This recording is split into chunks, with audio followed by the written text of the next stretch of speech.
In the early 1980s, PC hardware was still extremely primitive by today's standards. This is a hard drive from around that period. Just take a look at it. It weighed about 250 kilograms and cost tens of thousands of dollars. Well, it probably stored all of the world's information, right? Nope, it stored 250 megabytes. That's about 19 times less than a DVD, or about a third of a CD. And obviously there was no way this was going to fit in a PC. This is a 32GB micro SD card from today. It holds about 128 times the data, weighs a quarter of a gram, and costs about $30 to $40. In addition,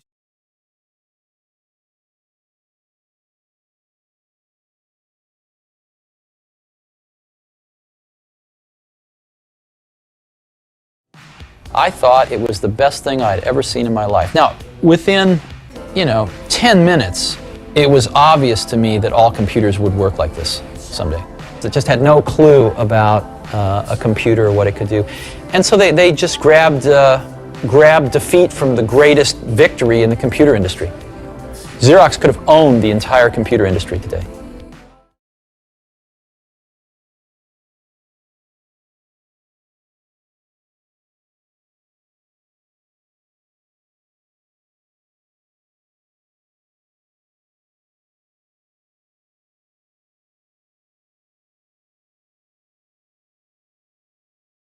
I am very happy to have this opportunity to remind you about how to use energy or water or materials with radically greater efficiency by asking different design questions in a different order.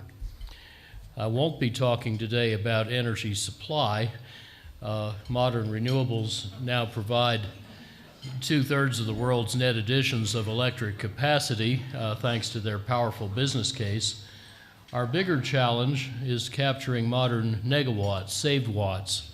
Saved energy is already the world's biggest energy source. It's bigger than oil. Each year, it quietly decarbonizes the global economy twice as much as renewable growth does.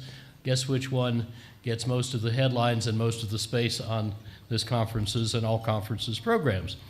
And yet, we are exploiting only a tiny fraction of efficiency's growing potential.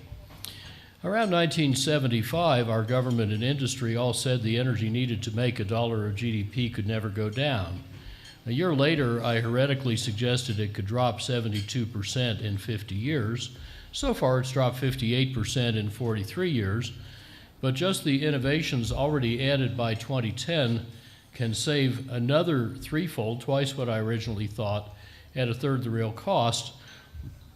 And today that's looking conservative because integrative design, that is optimizing buildings, vehicles, and factories as whole systems, not as piles of parts, can often make very big energy savings cost less than small or no savings, turning diminishing returns into increasing returns.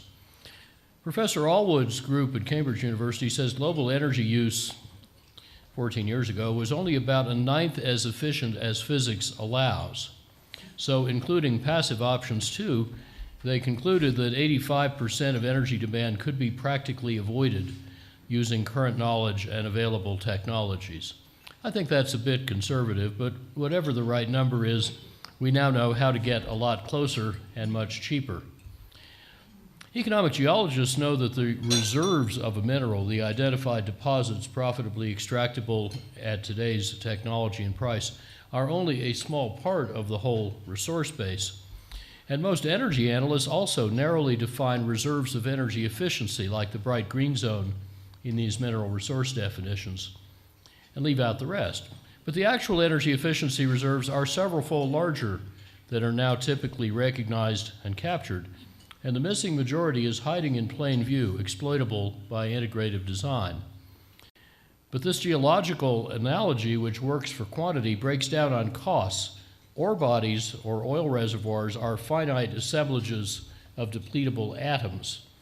But energy efficiency resources are infinitely expandable assemblages of ideas, depleting only stupidity, a very abundant resource. That's documented in an 11-month-old peer-reviewed paper called How Big is the Energy Efficiency Resource? You can find it just by searching on that title. And even if you don't read the whole paper, I think you'll enjoy the 4-minute video abstract. Its evidence across all sectors shows that unlike oil or copper, most new energy efficiency reserves cost less than the savings we're getting now because they don't come from adding more or fancier widgets. Instead, they come from using fewer and simpler widgets, more artfully chosen, combined, timed, and sequenced. So how do we do this magic? Well, before jumping right into that, let's start with a little mental calisthenic. One of my early mentors, the inventor Edwin Land, said, "Don't undertake a project unless it is manifestly important and nearly impossible." He also said, "People who seem to have had a new idea have often just stopped having an old idea." That's the hard part. And Asian tradition similarly urges us to seek original's mind, beginner's mind, child mind, opening ourselves to new ideas by shedding all assumptions and preconceptions.